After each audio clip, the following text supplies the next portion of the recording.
तो चुनक नाम का ऋषि था, उन्होंने वेदों में पढ़ लिया। यजुर्वेद अध्याय नंबर 40 के मंत्र नंबर 15 में लिखा है कि वायु अनिलम अथिदम भस्मांतम शरीरम ओम करतो सुमर किलबे सुमर और करतुम सुमर। ओम नाम का जाप काम करते करते सिमरण करो, विशेष कसक के साथ सिमरण करो, यानी श्रद्धा के साथ। और मनुष्य जीवन का प्रथम कर्तव्य जानकर ओम नाम का जाप करो। अब यहाँ इन ऋषियों ने इससे निष्कर्ष निकाल दिया कि उस पूर्ण परमात्मा का ओम मंत्र है, क्योंकि वेदों में और अन्य कोई मंत्र का निर्देश संकेत नहीं है, स्पष्ट नहीं है। इसलिए इन्होंने यजुर्वेद अध्याय नंबर 40 के मंत्र नंबर 15 से ओम नाम ले लिया और ये पूर्ण ब्रह्म का मान लिया। अब ये इनकी सबसे बड़ी अज्ञानता रही है ऋषियों की। इन्होंने यजुर्वेद अध्याय नंबर 40 के श्लोक नंबर 17 को भी पढ़ा होगा, पर वो समझ नहीं सके। उसमें वेद ज्ञानदाता कहता है कि वो पूर्ण परमात्मा, पूर्ण ब्रह्म, पूर्ण पुरुष, वो तो गुप्त है, परोक्ष है, और मैं ब्रह्म हूँ, मेरा ओम नाम है, और मैं ब्रह्मलोक में रूपी दिव्य आकाश में रहता हूँ।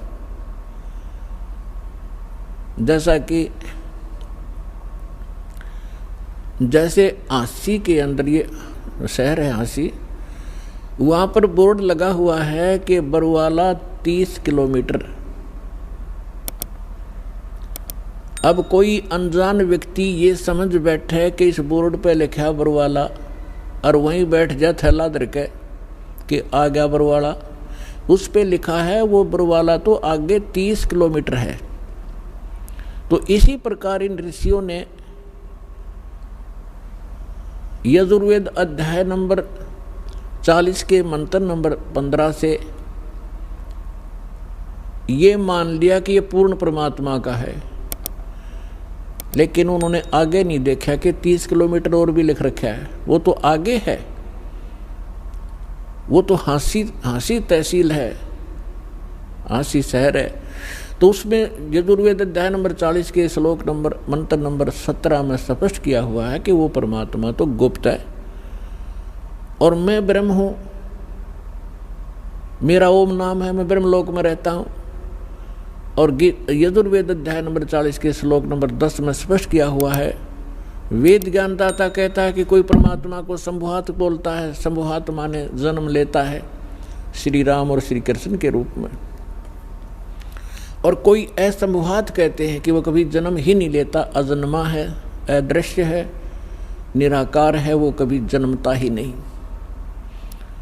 उसमें स्पष्ट किया है कि वो परमात्मा जन्म लेता है या नहीं लेता है, किस स्वरूप में है, कैसा है, कैसे मिलता है, उसकी जानकारी तत्वदर्शी संत बताते हैं, उनसे सुनो।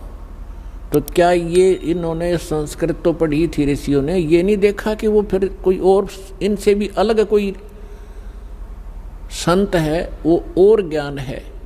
श्रीमद् भगवद गीता अध्याय नंबर 4 के श्लोक नंबर 32 में स्पष्ट किया हुआ है कि अर्जुन, जो मैंने अभी अध्याय नंबर 4 के श्लोक 25 से लेकर 31 तक जो भी साधनाएं, जैसा भी कोई कर रहा है, कोई योग साधना करता है, कोई देवताओं की पूजा करता है,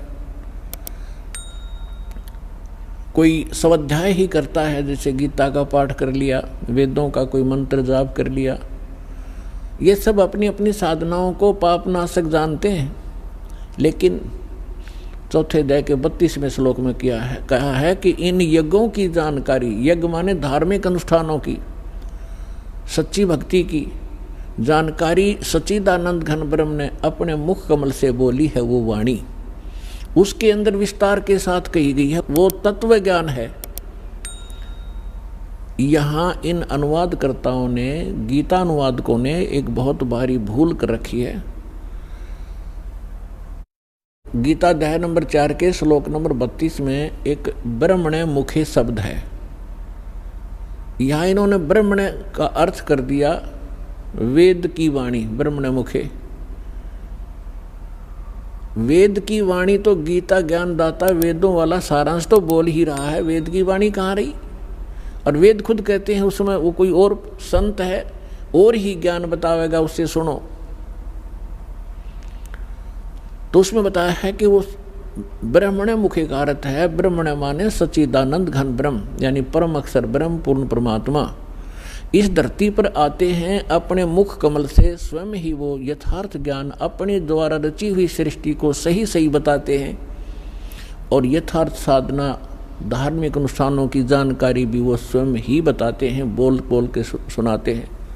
वो सच्चिदानंद घन ब्रह्म की वाणी कहलाती है, वो तत्व ज्ञान है। इब गीता अध्याय नंबर 17 के श्लोक नंबर 23 में भी यो ब्रह्मण्य शब्द है। वहाँ इन अनुवादकों की बुद्धि विचलित नहीं हुई, वहाँ अर्थ ठीक कर दिया। ओम तत्सत इति निर्देश ब्रह्मण्य त्रिविध समर्थ ब्राह्मणा तेन वेदा च यगा विहिता पुरा। उसमें ये ब्रह्मण्य शब्द है, वहाँ इन्होंने सही अर्थ किया है। ब्रह्मण्य माने सच्चिदानंद घन ब्रह्म, यानी पूर्ण परमात्मा परम अक्षर ब्रह्म की साधना का, उसकी प्राप्ति के लिए 3 मंत्र के जाप का निर्देश है। ओम तो ये ब्रह्म का, सरपुरुष का, और तत् ये सांकेतिक है, और सत्य भी कोड वर्ड है। तत् जो है ये अक्षर पुरुष का है, और सत्य जो गुप्त है वो परम अक्षर ब्रह्म सच्चिदानंद घन ब्रह्म का मंत्र है। इन तीनों के मंत्र के जाप से उस परम अक्षर ब्रह्म की प्राप्ति होती है। तो जो दास आपको बताने जा रहा था कि आप कितने पुण्यकर्मी प्राणी हैं और कितने पूर्व जन्म के शुभ संस्कारों से युक्त हैं, जो आप सतलोक आश्रम बरवाला जिला हिसार हरियाणा में पहुंचे, उसके लिए सब भूमिका बता रहा हूं आपको। इतना प्रमाण दे करके आपकी बुद्धि सेट होएगी कि सचमुच हमारा कोई सौभाग्य ही उदय हुआ है, शुभ कर्म ही हमारे साथ है जो ऐसे पवित्र स्थल पर लाया है। अब गीता अध्याय नंबर 4 के श्लोक नंबर 32 में तो स्पष्ट कर दिया कि उस सच्चिदानंद घन ब्रह्म ने अपने मुख कमल से जो ज्ञान दिया वो यथार्थ ज्ञान है, उसको तत्व ज्ञान कहते हैं। चौथे अध्याय के 34वें श्लोक में कहा कि उस तत्व ज्ञान को तू तत्वदर्शी संतों के पास जाकर समझ। जो परमात्मा आकर ज्ञान देता है वो मुझे ज्ञान नहीं, कौन कहता? गीता ज्ञानदाता श्री ब्रह्मा श्री विष्णु श्री शिव जी के पूज्य पिताजी। और उस ज्ञान को किसी तत्वदर्शी संत से पूछो तो इससे सिद्ध है कि वो वेद ज्ञान से भी भिन्न ज्ञान है और गीता के ज्ञान से भी वो भिन्न है। नहीं तो गीता जी में एक अध्याय और लिख देता हो कि ये है वो तत्व ज्ञान, 19वां अध्याय और बना देते, नहीं, उनको पता नहीं। तो उसको तत्वदर्शी संत ही बताते हैं। अब तत्वदर्शी संत की पहचान बताई है 15वें अध्याय के प्रथम मंत्र में श्रीमद् भगवत गीता में, कि जो संत इस उल्टे लटके हुए संसार रूपी वृक्ष के पत्तों से लेकर मूल तक विस्तार से बताता है, भिन्न भिन्न बताएगा, स वेदवित वो तत्वदर्शी संत है। वह वेद के तात्पर्य को जानने वाला है। तो परमेश्वर स्वयं आते हैं, जैसे अभी आपको बताया कि सच्चिदानंद घन ब्रह्म यानी पूर्ण परमात्मा अपने मुख कमल से ही यथार्थ ज्ञान बताते हैं। उन्होंने 600 वर्ष पहले ये ज्ञान कहा था कि अक्षर पुरुष एक पेड़ है। जैसे आपको बहुत बार पेड़ का चित्र दिखाया है संसार रूपी वृक्ष का, जो जमीन से बाहर दिखाई देता उसको वृक्ष बोलते हैं, पेड़ बोलते हैं। तो परमात्मा ने स्वयं आकर इस संसार रूपी वृक्ष के विषय में जानकारी दी थी, क्योंकि वो सृष्टि रचनहार हैं। 600 वर्ष पहले जिनको अज्ञानी और अशिक्षित कहा जाता था, जुलाहा धाणक एक शूद्र नाम से पुकारा जाता था, वो परम पिता थे, वो परम अक्षर ब्रह्म थे। हमारी बुद्धि बालकों वाली है, हम भगवान को समझ नहीं पाए। और विशेष रोल रहा है हमारे धर्म गुरुओं का, जिन्होंने हमारे अंदर आँखों में अज्ञानता का मोतिया बिंद कर दिया था। उस समय 600 वर्ष पहले परमात्मा कबीर जी ने कहा था कि अक्षर पुरुष एक पेड़ है, सरपुरुष वाकी डार, सरपुरुष कहो ज्योति निरंजन कहो, और तीनों देवा शाखा हैं, ये पात्र रूप संसार है। और मूल स्वयं है। वो मूल बताने के लिए इस दास की सेवा दी है कि वो मूल कौन है। गीता अध्याय नंबर 15 के श्लोक नंबर 16 और 17 में 3 पुरुष हैं, सरपुरुष, अक्षर पुरुष, और 17वें श्लोक में कहा कि उत्तम पुरुष तो अन्य परमात्मा इति उदाहरत है, यह लोकतरम अविश्य विवर्ती अवैश्वर है, वो परम अक्षर ब्रह्म है, और वही तीनों लोकों में प्रवेश करके सबका धारण पोषण करता है। वो वास्तव में अविनाशी भगवान है। तो कहने का तात्पर्य यह है कि फिर तत्वदर्शी संत की पहचान क्या है। प्रथम पहचान तो ये है कि सतगुरु के लक्षण कहूँ मधुरे बैन विनोद, 4 वेद 6 शास्त्र वो कहे 18 बोध। यानी वो परमात्मा का जो कृपा पात्र होगा वही सतगुरु होते हैं और वही तत्वदर्शी संत होते हैं, और वो सभी सदग्रंथों के यथार्थ ज्ञान से युक्त होते हैं। तो परमात्मा तो सारे सब कुछ जानकार हैं, सर्वज्ञ हैं, और फिर इस दास को वो ज्ञान युक्त बनाकर आप पुण्यात्माओं पर मेहर की परमेश्वर ने। अब जो प्रसंग चल रहा है, तो इन ऋषि महर्षियों ने वो तत्वदर्शी संत सतगुरु नहीं मिले, और इन्होंने स्वयं निष्कर्ष निकाल लिया कि ओम नाम का जाप सबसे उत्तम है और यही परम मंत्र है। इन्होंने आसी को बरवाला मान लिया और बोर्ड के पास बैठ गए। आगे नहीं पड़ा कि 30 किलोमीटर और है आगे वो है वस्तु जहां सत्संग होता है। अब दया करी है दाता ने इस दास के ऊपर कि 30 किलोमीटर आगे ये रास्ता है और वहाँ ऐसी सुविधाएं प्राप्त हैं, ऐसा ज्ञान प्राप्त है। तो क्या है वो? तो इन ऋषियों को ज्ञान हुआ नहीं। चुनक जैसे ऋषि, वो महापुरुष परमात्मा पाने के लिए तड़फ उठे। उनको ये ज्ञान हो गया कि इन देवी देवताओं की पूजा से कोई बनने वाला नहीं है, और उनको ये ज्ञान हो गया कि पूर्ण परमात्मा से ही पूर्ण मोक्ष होगा।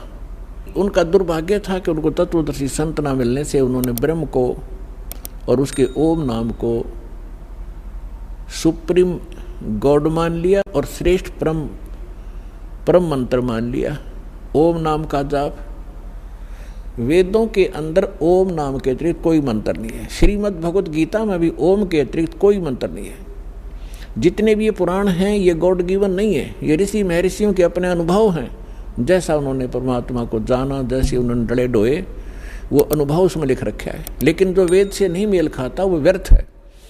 ओम नाम के अतिरिक्त कोई मंत्र किसी भी जाप उसमें सदग्रंथों में नहीं है, और उसके अतिरिक्त किसी पुराणों के अंदर कोई अन्य मंत्र हैं तो वो यदि वेद से मेल नहीं खाते हैं तो हमें वो हानिकारक हैं। वो आन उपासना है, वो शास्त्र विधि को त्याग कर मनमाना आचरण होता है, जो गीता अध्याय नंबर 16 के श्लोक नंबर 23 और 24 में मना किया है कि जो शास्त्र विधि को त्याग कर मनमाना आचरण करते हैं उनको न तो कोई सुख होता है, न कोई उनकी को सिद्धि प्राप्त होती है, और न ही उनकी परम गति होती है, अर्थात यूजलेस। इससे तेरे लिए अर्जुन कर्तव्य और अकर्तव्य की व्यवस्था में 24वें श्लोक में कहा, 16वें अध्याय के कर्तव्य और अकर्तव्य की व्यवस्था में अर्जुन शास्त्र ही प्रमाण है, किसी व्यक्ति विशेष के कहने से भ्रमित ना होना।